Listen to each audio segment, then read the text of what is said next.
Bonjour à tous, moi c'est Erwin, la chaîne c'est Tech Daddy et aujourd'hui on va parler de ça.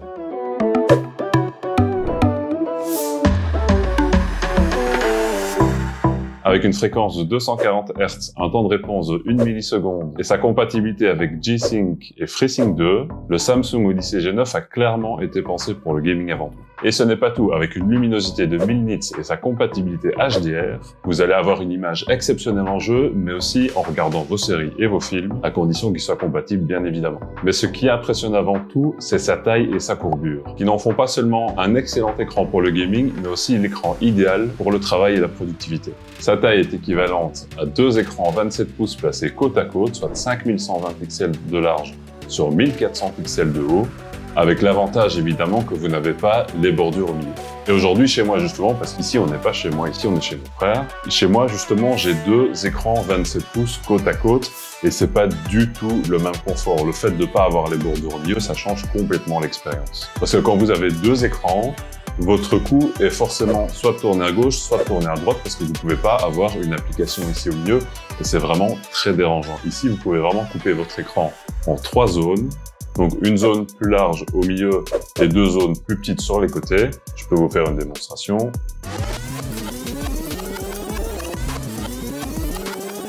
Et donc je peux avoir par exemple une application au milieu qui est vraiment devant moi. Et alors ici à gauche, j'ai mis Amazon.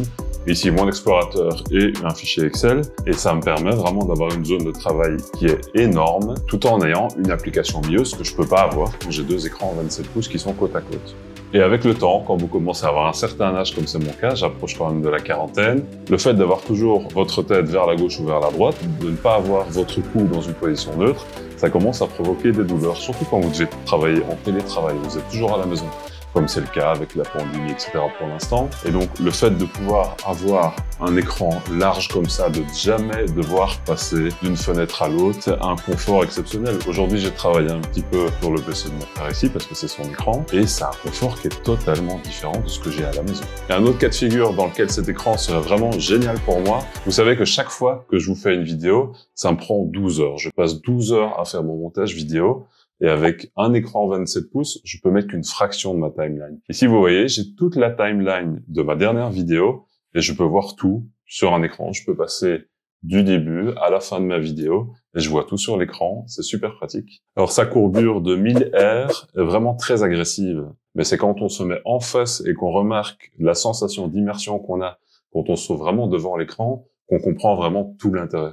Mais imaginez si l'écran était totalement plat, l'effort que ça représenterait de regarder d'un coin à l'autre de l'écran, sans parler des problèmes d'image liés à l'angle de vision. Avec cet écran qui vous entoure littéralement, vous avez une sensation d'immersion qui est assez impressionnante, autant en gaming qu'en consommant du média, par exemple vos séries et vos films préférés. Et en parlant de gaming justement, je vous ai dit au début de la vidéo que c'était vraiment en gaming que cet écran excelle. Donc ici pour vous, j'ai ouvert The Shadow of the Tomb Raider, et vous pouvez voir qu'il y a une distorsion sur les côtés parce que les jeux aujourd'hui sont conçus en général pour un ratio maximum de 21 neuvième. Ici, on est sur du 32 neuvième. On a un écran qui est extra large et donc du coup, comme il est conçu pour des ratios qui sont plus courts, on a une distorsion sur les côtés. Ici, on voit que les pierres sont très larges et vous voyez que le monsieur ici et le petit garçon, ils sont relativement minces quand on les met au milieu de l'écran.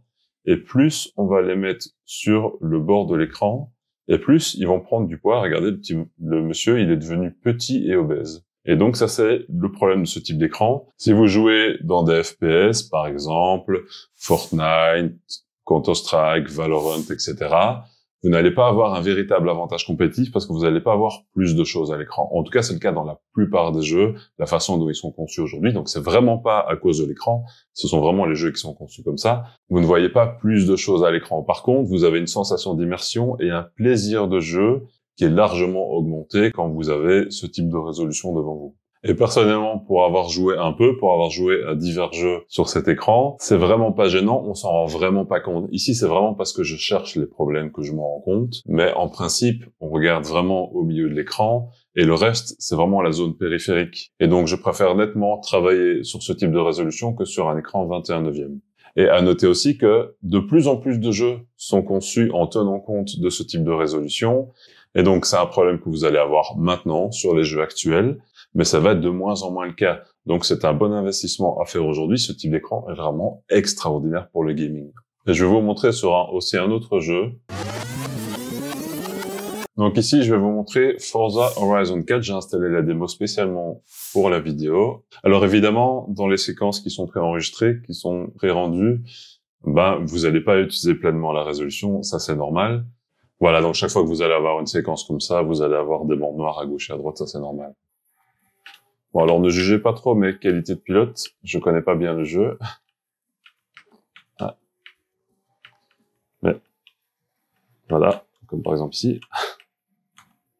Mais quand on met, hop, en vue ici, vous voyez qu'on voit vraiment, hop, on voit très bien le rétroviseur, j'étais pas très attentif. Et oui, vous avez vraiment une sensation d'immersion que vous n'avez pas sur un écran 27 pouces qui va fonctionner en 16:9 ou en 21/9. Et donc, en bonus, cet écran vous propose un port HDMI et 2 ports DisplayPort. Alors, pour profiter pleinement de cet écran, je vous conseille plutôt de le connecter en DisplayPort.